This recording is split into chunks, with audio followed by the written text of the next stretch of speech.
英語聞き流し10分間、名作リスニング、英語テキストと MP3 ダウンロード、その他の物語は、ホームページよりご利用いただけます。88thpp.com 88thpp.com He believed in the future. Patriski, of more experience and of more philosophy, thought that the loss of the mill supper in the present was ill compensated by dreams of milk and honey in some vague hereafter. And Patriski growled whenever he passed by Boz Coges. "This is Alois's name day, is it not?" said the old man Doss that night from the corner where he was stretched upon his bed of sacking. The boy gave a gesture of assent. He wished that the old man's memory had erred a little, instead of keeping such sure account. "And why not there?" his grandfather pursued. "Thou hast never missed a year before, Nello." "Thou art too sick to leave," murmured the lad, bending his handsome head over the bed. "Tut! Tut! Mother Newlet would have come and sat with me, as she does scores of times." "What is the cause, Nello?" the old man persisted. "Thou surely hast not had ill words with the little one?" "Nay, grandfather, never," said the boy quickly, with a hot color in his bent face. "Simply and truly, Boz Coges did not have me asked this year. He has taken some whim against me." "But thou hast done nothing wrong?" "That I know, nothing. I took the portrait of Alois on a piece of pine, that is all." "Ah." The old man was silent. The truth suggested itself to him with the boy's innocent answer. He was tied to a bed of dried leaves in the corner of a wattle hut, but he had not wholly forgotten what the ways of the world were like. He drew Nello's fair head fondly to his breast with a tenderer gesture. "Thou art very poor, my child," he said with a quiver the more in his aged, trembling voice, "so poor. It is very hard for thee." "Nay, I am rich," murmured Nello, and in his innocence he thought so, rich with the imperishable powers that are mightier than the might of kings. And he went and stood by the door of the hut in the quiet autumn night, and watched the stars troop by and the tall poplars bend and shiver in the wind. All the casements of the mill house were lighted, and every now and then the notes of the flute came to him.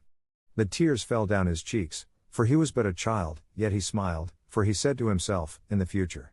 He stayed there until all was quite still and dark, then he and Patriski went within and slept together, long and deeply, side by side. Now he had a secret which only Patriski knew. There was a little outhouse to the hut, which no one entered but himself, a dreary place, but with abundant clear light from the north.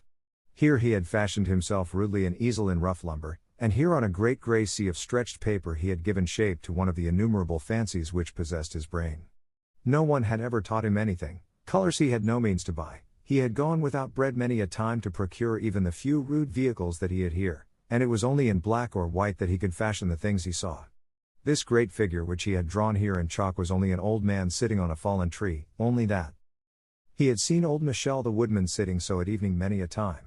He had never had a soul to tell him of outline or perspective, of anatomy or of shadow, and yet he had given all the weary, worn-out age, all the sad, quiet patience, all the rugged, careworn pathos of his original, and given them so that the old lonely figure was a poem, sitting there, meditative and alone, on the dead tree, with the darkness of the descending night behind him. It was rude, of course, in a way, and had many faults, no doubt, and yet it was real, true in nature, true in art, and very mournful, and in a manner beautiful. Patriski had lain quiet countless hours watching its gradual creation after the labor of each day was done, and he knew that Nello had a hope, vain and wild perhaps, but strongly cherished, of sending this great drawing to compete for a prize of 200 francs a year which it was announced in Antwerp would be open to every lad of talent, scholar or peasant, under 18, who would attempt to win it with some unaided work of chalk or pencil. 3 of the foremost artists in the town of Rubens were to be the judges and elect the victor according to his merits.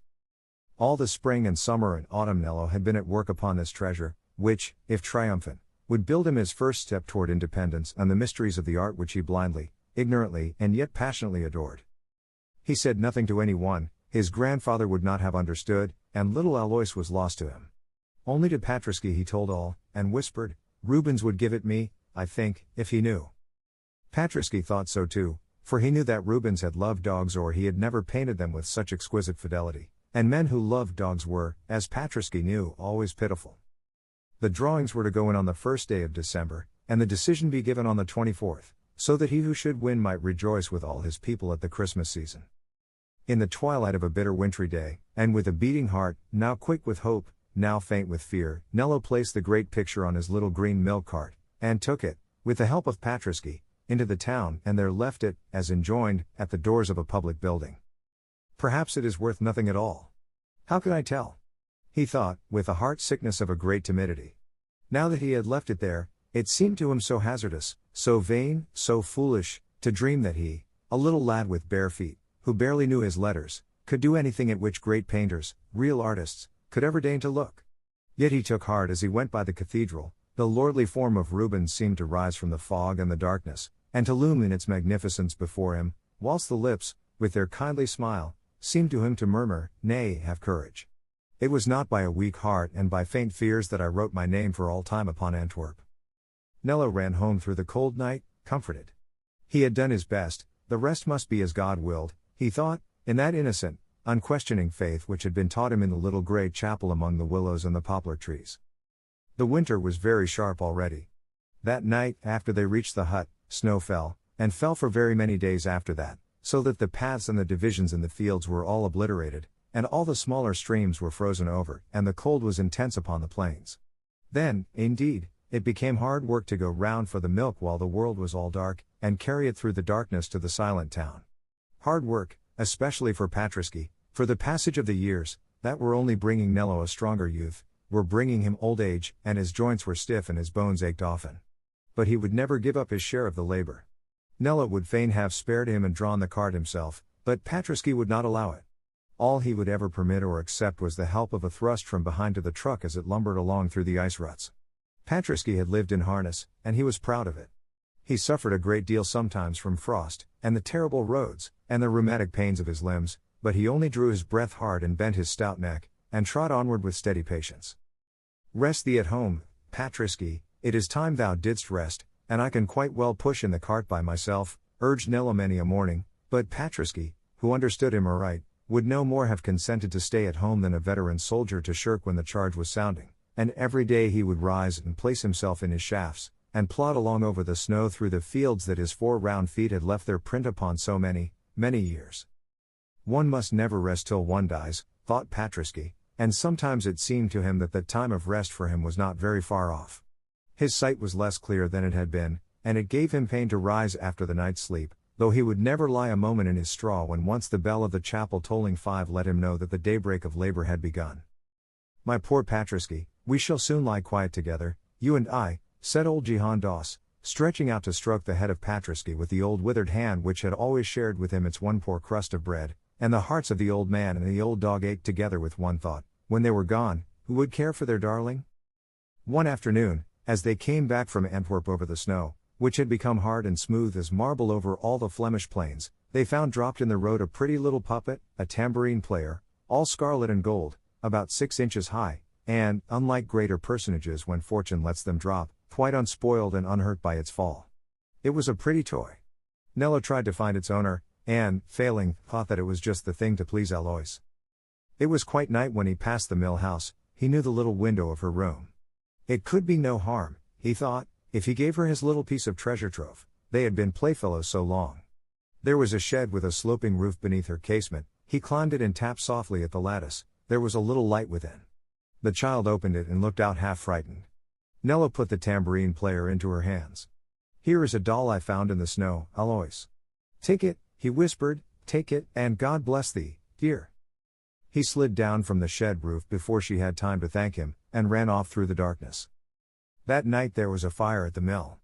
Outbuildings and much corn were destroyed, although the mill itself and the dwelling house were unharmed. All the village was out in terror, and engines came tearing through the snow from Antwerp. The miller was insured, and would lose nothing. Nevertheless, he was in furious wrath, and declared aloud that the fire was due to no accident, but to some foul intent. Nello, awakened from his sleep, ran to help with the rest. Bas Coges thrust him angrily aside. "Thou wert loitering here after dark," he said roughly. "I believe, on my soul, that thou dost know more of the fire than any one." Nello heard him in silence, stupefied, not supposing that any one could say such things except in jest, and not comprehending how any one could pass a jest at such a time.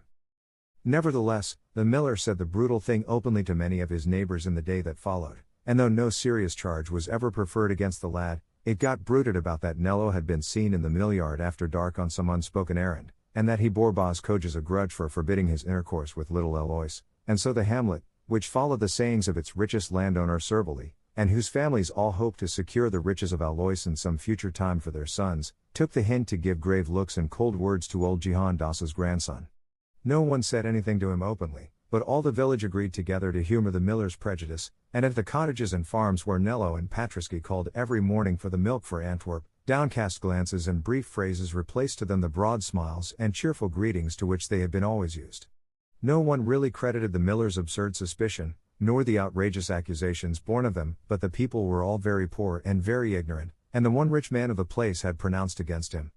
Nello, in his innocence and his friendlessness, had no strength to stem the popular tide.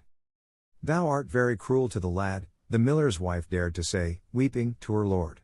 "Sure he is an innocent lad and a faithful, and would never dream of any such wickedness, however sore his heart might be." But Bas Kojas, being an obstinate man, having once said a thing, held to it doggedly, though in his innermost soul he knew well the injustice that he was committing. Meanwhile, Nello endured the injury done against him with a certain proud patience that disdained to complain. He only gave way a little when he was quite alone with old Patriski.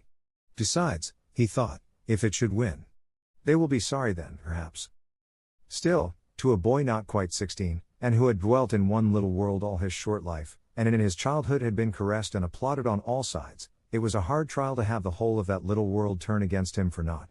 Especially hard in that bleak, snowbound, famine-stricken winter-time, when the only light and warmth there could be found abode beside the village hearths and in the kindly greetings of neighbors.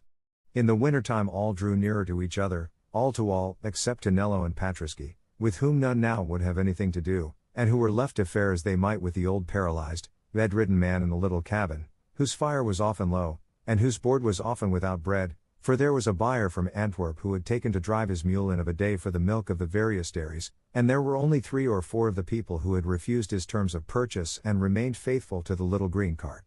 So that the burden which Patriski drew had become very light, and the centime pieces in Nello's pouch had become, alas, very small likewise. The dog would stop, as usual, at all the familiar gates, which were now closed to him, and look up at them with wistful, mute appeal, and it cost the neighbors a pang to shut their doors and their hearts, and let Patriski draw his cart on again, empty. Nevertheless, they did it, for they desired to please Bas Kojas. Noel was close at hand. The weather was very wild and cold.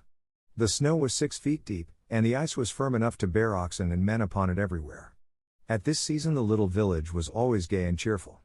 At the poorest dwelling there were possets and cakes, joking and dancing, sugared saints and gilded Jesu. The merry Flemish bells jingled everywhere on the horses, everywhere within doors some well-filled soup pots sang and smoked over the stove, and everywhere over the snow without laughing maidens pattered in bright kerchiefs and stout kirtles, going to and from the mass. Only in the little hut it was very dark and very cold. 英語聞き流し10分間、名作リスニング。英語テキストと MP3 ダウンロード、その他の物語は、ホームページよりご利用いただけます。88thpp.com 88thpp.com